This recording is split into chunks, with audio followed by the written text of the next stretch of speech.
Primeira carta de Pedro, capítulo 1. Apenas o verso 2, irmãos.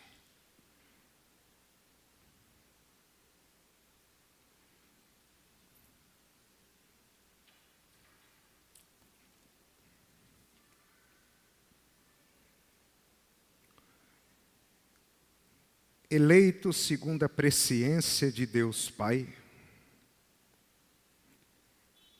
eleitos em santificação do Espírito Santo, eleitos para obediência e eleitos para a aspersão do sangue de Jesus Cristo. Graça e paz vos sejam multiplicadas. Vamos orar mais uma vez. Senhor, em nome de Jesus, nos quedamos aos seus pés para ouvi-lo. Nos ensine, como tu fez domingo passado, a adorarmos a Deus diante dessa sinfonia, que é o movimento da Santíssima Trindade na salvação dos eleitos, dos quais estamos nós contados entre eles. Fale conosco, Espírito Santo, na humildade e na nossa pequenez, em nome de Jesus, amém. Domingo passado você talvez não esteve aqui, foi me pedido para retomar esse verso 2. Então talvez você que veio vai dizer, ou vai lembrar de que muitas coisas daqui já aprendemos. Mas como as gravações estão sendo feitas e guardadas, nós não queremos atropelar a carta, então eu volto hoje no verso 2 e a partir do domingo que vem a gente inicia o verso 3. O que eu pretendo te ensinar nessa noite através da carta é... Só um minuto.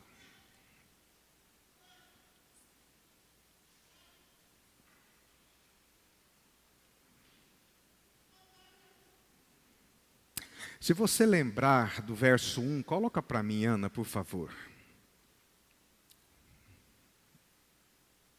Se você lembrar do verso 1, ele diz que essa carta é endereçada aos eleitos que são forasteiros.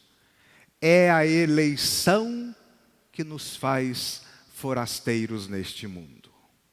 Nós aprendemos isso. Hoje o objetivo do texto é ensinar, a partir do verso 2, e ele discorre isso em todo o capítulo 1, como esses eleitos são feitos forasteiros, peregrinos. Entre milhões e bilhões de pessoas que já habitaram aqui, já nasceram e já morreram, como que esses homens e mulheres, crianças, velhos, jovens, são feitos forasteiros em um mundo estranho. É o que Pedro vai responder no verso 2. Em outras palavras, qual o motivo, a causa de estarmos aqui? Então vamos lá. Primeiro, nós aprendemos que a salvação é como uma sinfonia perfeita. Eu queria que você imaginasse uma sinfonia. Cada instrumento tocando sua parte com uma precisão absoluta. Amada igreja, assim é a obra da salvação dos eleitos. Deus Pai compõe essa sinfonia. O Deus Espírito executa essa sinfonia. E o Deus Filho conclui essa obra. 1 Pedro 1,2 é como o prelúdio de uma sinfonia divina, mostrando que a salvação ela é trinitária, do início ao fim. Você não coopera na sua salvação. Ela é trinitária, do início ao fim. O apóstolo Pedro escreve aos crentes espalhados, perseguidos, aflitos, E a sua primeira palavra de consolo é chamá-los de eleitos. Lembrando-nos que antes de sermos rejeitados pelo mundo e perseguidos por ele, nós fomos escolhidos por Deus.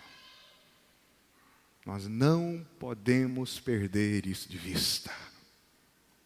Antes de ser perseguido, de ser achocalhado, de ser talvez morto por amor ao Evangelho, eu preciso lembrar que eu fui escolhido. Charles Spurgeon, um grande pregador batista do século XIX, dizia que a eleição é o travesseiro sobre qual o crente descansa a sua cabeça. Que coisa maravilhosa. Eu sou eleito. E o mundo pode me roubar tudo. Provavelmente vai roubar. Minha saúde, posição, cargo. Nós seremos esquecidos. Tudo passa e rápido. Mas uma coisa ninguém me rouba: o amor de Deus que está em Cristo Jesus, o nosso Senhor. É por isso que nós lemos o texto de Sinfonias na primeira leitura e cantamos o hino 144, que diz: que segurança tenho em Jesus. O saudoso reverendo John MacArthur, falecido recentemente, perguntado em uma roda que estavam ele, um outro pastor presbiteriano, ele é batista, mas o Sproul estava lá, o D.A. Carson estava lá, se ele cria que é possível perder a salvação. A resposta dele ecoa um livro do Russell Shedd, quando ele diz que se ela viesse de mim, em algum momento, eu a perderia. Mas como do começo ao fim a minha salvação é uma obra sinfônica da Santíssima Trindade, ninguém os arrebata da minha mão. É isso que nos dá segurança. Por isso que o Mano Spurgeon diz que essa doutrina da eleição é sim o travesseiro aonde nós encostamos a nossa cabeça. Quem sabe é aquele travesseiro do Salmo 3 e do Salmo 5. Deito e logo pego no sono, levanto, porque o Senhor me sustenta.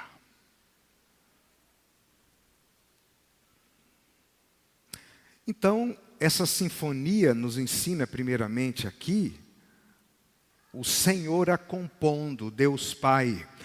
A eleição é um decreto eterno de Deus.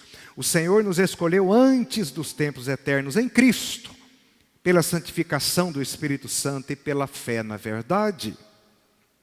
E Ele nos escolhe para sermos separados, para sermos santos, irrepreensíveis e para praticarmos as boas obras. Ou seja, a presciência do verso 2, no qual Deus nos escolhe, ou o seu conhecimento prévio, significa que Deus está, o Deus Pai, ativamente empenhado no processo de salvação do seu povo. Esse Deus Pai está empenhado, determinando, irmãos, antes do tempo, a salvação de cada um de nós. E não só isso, Ele está concretizando essa salvação depois, no tempo e no espaço. Mas ela acontece antes.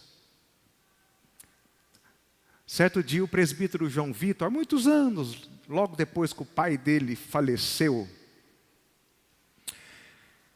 ele me perguntou e me contou, na verdade ele me contou que ele ficava angustiado, ficava pensando se o pai havia sido salvo, se não havia, se havia dado tempo do pai dele aceitar Jesus ou não.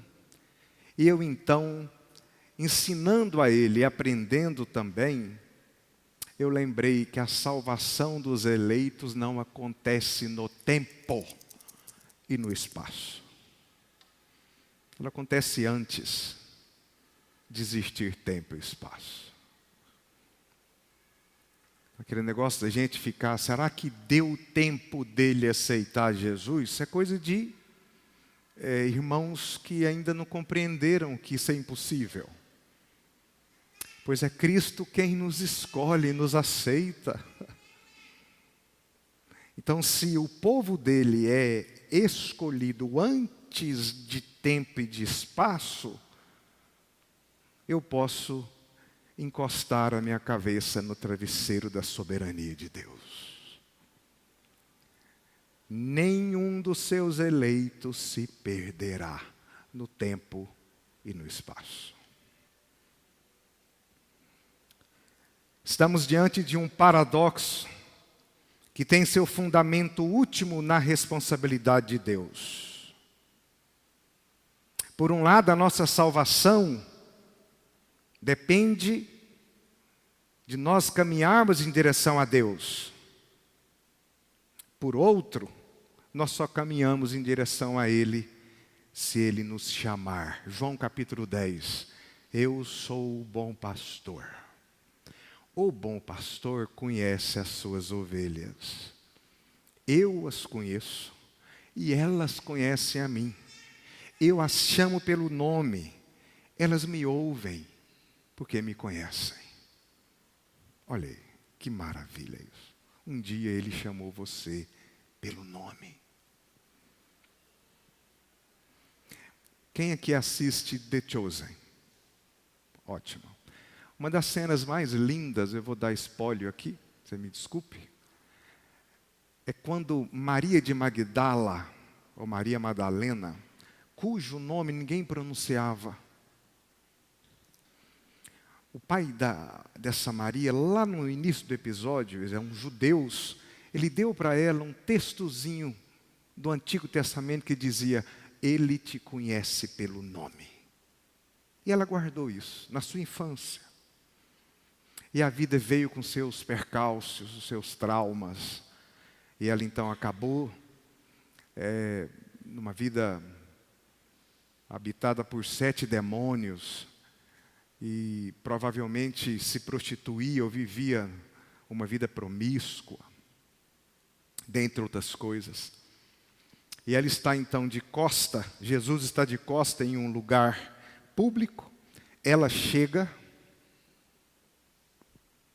Ele não diz nada. Quando ela vira as costas, ela sai. O personagem olha para ela e diz assim, Maria.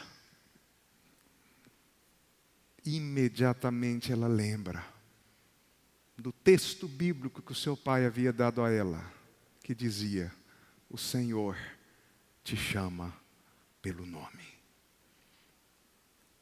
Porque para o mundo, nós às vezes temos uma série de caracteres que nos caracterizam. Para Deus, nós somos um filho que Ele chama pelo nome.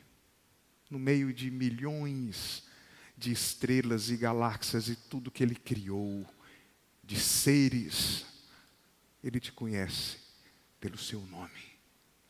E no tempo e no espaço que você viveu aqui, Ele fez isso notório. E tornou essa confissão pública. Mas isso foi feito antes da fundação do mundo. E nós só estamos crendo nele até hoje, porque o Pai empenha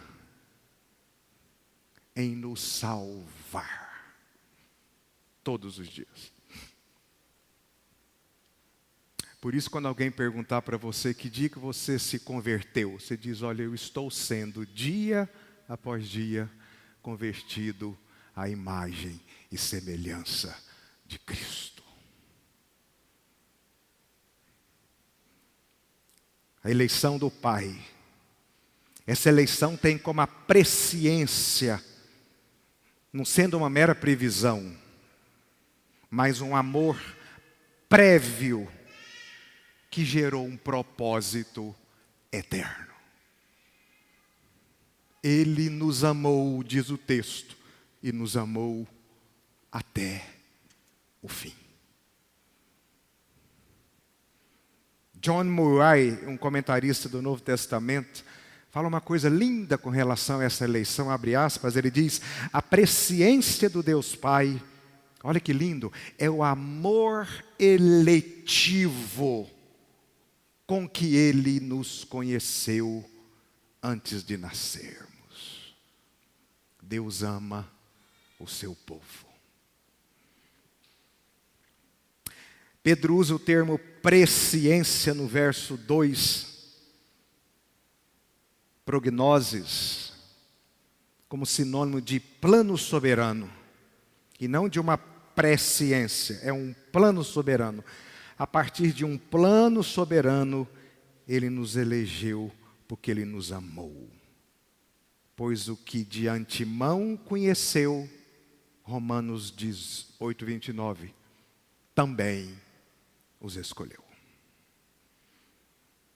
A eleição é pactual e pessoal e paternal.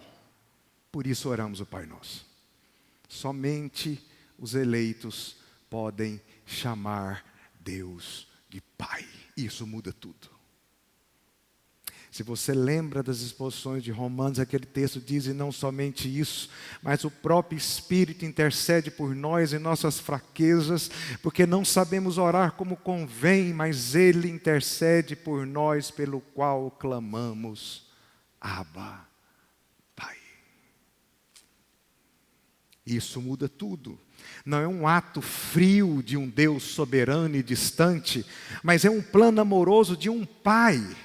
Assim como um pai prepara o quarto do filho antes de nascer, Deus preparou a nossa salvação antes da nossa existência no tempo e no espaço. A Isabela está grávida. A Glau está grávida. Os pais estão preparando o quarto do bebê, para que ainda vão nascer daqui 8 meses, 7 meses. Pois bem, o quarto está pronto quando esses meninos chegam aqui no tempo e no espaço para desfrutar daquilo. Assim foi a sua salvação, preparada antes de Gênesis capítulo 1, antes da existência do tempo, do espaço, da matéria. Isso é uma coisa maravilhosa. O amor de um Deus que prepara uma salvação para que eu nasça com o nome no livro da vida e que no tempo e no espaço eu viva como seu filho, mesmo que sem saber. Raabe não sabia, Deus sabia. Maria de Magdala não sabia, Deus sabia. Você não sabia, Deus sabia. Para nós que não nascemos numa religião protestante ou evangélica, e que vivemos na ignorância da fé bíblico, teológico, judaico-cristão, e que não o conhecíamos ou conhecíamos um outro Deus construído a partir das religiões que nos eram transmitidas pelos nossos pais e avós, nada disso importa. Isso são caracteres de existência no tempo e no espaço. Porque antes disso, Ele me chamou pelo nome. Escreveu meu nome no livro da vida. E um dia, isso se manifestou no tempo e no espaço. Uns com 10 anos, outros com 9 anos, uns com 50, outros com 70, outros na hora da morte, mas nenhum eleito morre sem ser santificado neste mundo. A obra que eu comecei em vocês, antes da fundação do mundo, eu termino. Como? Como isso é feito? Agora entra a pessoa do Espírito Santo. O texto diz que nós fomos escolhidos segundo a presciência. Depois ele diz assim, escolhidos segundo a presciência do Deus Pai, verso 2, em santificação do Deus Espírito. Ou seja, o meio da salvação, a santificação do Espírito Santo, é Ele aplicando o que Deus, o Pai, planejou. Por isso que eu disse no início, que Deus é o autor da sinfonia e a Santíssima Trindade participa dela. O que o Deus Filho faz? A eleição é divina pelo Deus Pai. O Senhor nos escolhe e o Espírito Santo nos santifica pela fé na verdade, para sermos santos e irrepreensíveis. Que maravilha! A esses eleitos, o Espírito Santo santifica, separa para Deus. A palavra santo, no Antigo Testamento, vem da língua hebraica, um substantivo que é kadoshi, que era usado para animais, instrumentos, tudo que fosse de utilidade no templo, ou por pessoas que exerceriam ofícios especiais. Eles eram separados, ou eles eram santificados. Quando veio o Novo Testamento, a Nova Aliança, o termo hagios, no Novo Testamento, substitui o kadoshi, não mais por uma atitude de separação pública para um uso específico, mas a todos os eleitos ele derrama o seu Espírito, que é santo. Por isso, os santos são aqueles que são habitados pelo Espírito Santo. Olha que maravilha. O Deus Criador do universo, invisível, que você nunca viu e nunca verá, mora em você. Daí Pedro nos chamar de pedras que compõem uma construção, a partir da pedra angular, que é Cristo. Quando no Antigo Testamento, Deus fala para Moisés, tire a sandália dos pés, porque o lugar que estás é santo, por causa da presença dele ali. Hoje no Novo Testamento é assim, olha, ô crente, todo lugar que você pisa a planta dos seus pés é santo, porque santo não é lugar, coisas, santos são pessoas. Então você está aqui, você é santo, separado. Lá na praia, santo, separado. Lá na lua, santo e separado. Porque o Espírito Santo jamais deixa de habitar um eleito, mas pacientemente ele está aplicando a salvação na vida deles. E todos chegaremos lá. Na nossa individualidade, chegaremos lá. Não se preocupe. Para de tentar santificar o seu irmão, pois o Espírito Santo já está fazendo isso. E há aqueles a quem ele não escolheu, eles não têm o Espírito Santo. Eles são só membros da igreja. E tem muito, hein? O nome está na ata, mas não está no livro da vida. E eu insisto em te dizer que o livro que vai ser aberto quando você morrer não é a ata, é o livro da vida. Tem muita gente que não está na ata e está no livro da vida. E tem muita gente que está na ata e não está no livro da vida.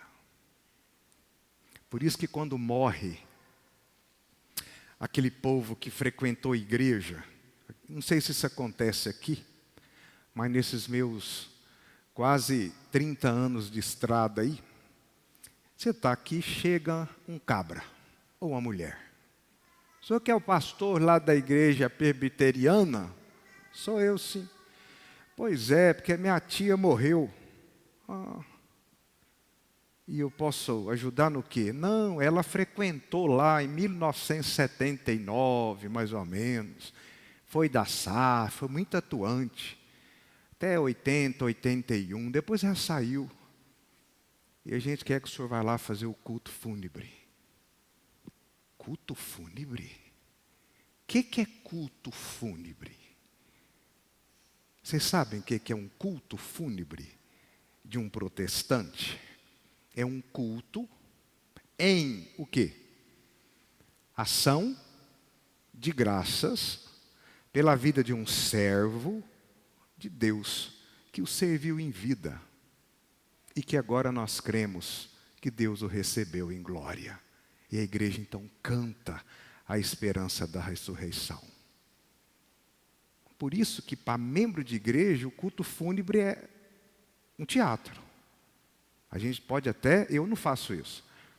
Quando eu vejo que o cara é meia colher, o meu culto é bem meia colher. Eu espero que... Eu sempre uso o gerúndio, pensando que, na possibilidade, né, de que um dia todos nós estaremos diante de Deus em juízo. Porque fica parecendo que o culto fúnebre é missa de corpo presente. E não é. Um culto pós-morte só tem sentido de louvor e de adoração a Deus se o defunto morreu em Cristo. Se não, talvez é até melhor chamar um padre e dar a ele a absolvição pós-morte, vai que funciona. De modo que o que aprendemos com a obra do Espírito Santo é que ela é feita somente na vida dos eleitos. É por isso que tem gente que frequenta a igreja há 40 anos, mas nunca nasceu de novo. Por quê? Porque nunca foi eleito. Nunca foi eleito. Como é que está a porta da igreja lá? Olha lá atrás para vocês verem. Como é que ela está? Olha lá. Está aberta ou fechada? Lá de fora. Aqui entra todo mundo. Abra a porta aí. Ô minha filha, abra a porta para o pastor aí, todinha. Porta de igreja é daquele jeito lá. Olha lá. Entra todo tipo de gente, senta no banco. E no meio desse tanto de gente estão os seus eleitos, que são habitados pelo Espírito Santo e que mentiam e não mentem mais, roubavam, agora trabalham, eram maus, maledicentes, mentirosos, agora a sua palavra transmite graça aos que ouvem. Eram adúlteros e promíscuos, agora buscam a castidade, pois algo aconteceu, porque o Espírito Santo habita nele.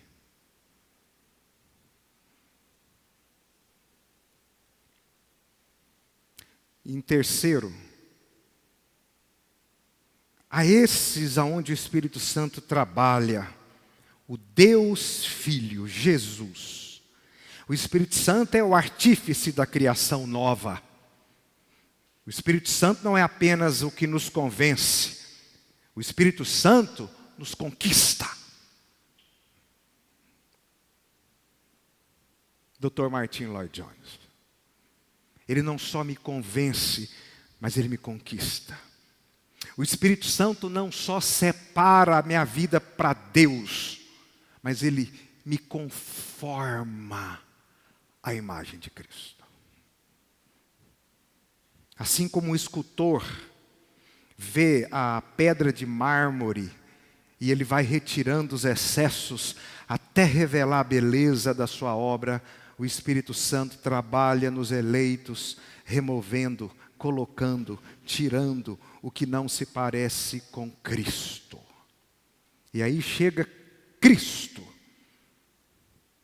O fim da salvação é a obediência e aspersão do sangue de Cristo, diz o texto, lá no verso 2. Segundo a sua muita misericórdia nos elegeu, ele diz na presciência do Deus Pai, em santificação do Deus Espírito, para a obediência e a aspersão do sangue de Jesus Cristo. Ou seja, a obediência de Cristo ativa e passiva, pelo qual nós agora fomos justificados. A nossa obediência, eleitos, como resposta e como fruto de uma regeneração, a obediência de Cristo é o fundamento da nossa aceitação diante de Deus, dizia Louis Berkhoff. Não o contrário. Não é porque eu obedeço que Deus me aceita. É porque Deus me escolheu, o Espírito Santo está em mim, agora eu obedeço. É o contrário. E quando ele fala da aspersão do sangue, ele está apontando para um pacto que Deus fez conosco. Ele faz menção a Êxodo, capítulo 24, verso 8. Vamos ler esse. Ana, põe para o pastor Êxodo, fazendo favor, 24, verso 8. A aspersão do sangue de Jesus. Pedro está olhando lá no Antigo Testamento e falando isso aqui foi cumprido na igreja. Então, tomou Moisés aquele sangue do cordeiro e o aspergiu sobre o povo.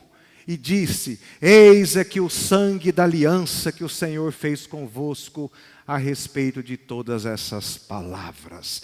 Ou seja, o sangue de Cristo não apenas remove a culpa dos eleitos, mas ele introduz os eleitos, os crentes, na comunhão eterna, na ceia, no movimento eucarístico com Deus Pai, pela aspersão do sangue de Jesus.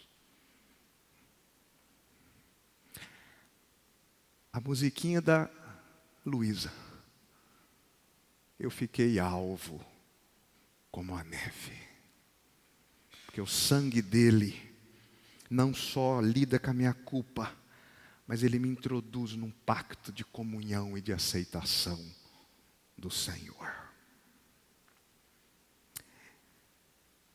E o resultado disso? O resultado disso está lá no final do verso 2. Ele diz, a esses eleitos, a essa igreja, ele diz, Charis en Shalom. Charis é uma saudação grega, pois haviam gentios na igreja. Graça. E Shalom era uma saudação judaica para os judeus convertidos que ali estavam. Nos ensinando que somente por meio da obra meritória de Jesus, essa bênção vem sobre a igreja. A graça é a fonte da vida da igreja. A paz é o fruto da graça. Romanos 5:1. Justificados, pois, mediante a fé, temos o quê? Paz com Deus. O Deus irado conosco. Por meio de Cristo, ele está pacificado. Maldito aquele que cair na mão de um Deus irado. Isso não conta para nós. Nós sempre estamos nas mãos de um Deus amoroso. Porque é só a igreja que clama, Abba, Pai. Por isso que quando vem sobre nós essa graça, a verdadeira paz nasce. Quando o coração se curva à soberania de Deus e descansa na sua graça, a verdadeira paz nasce.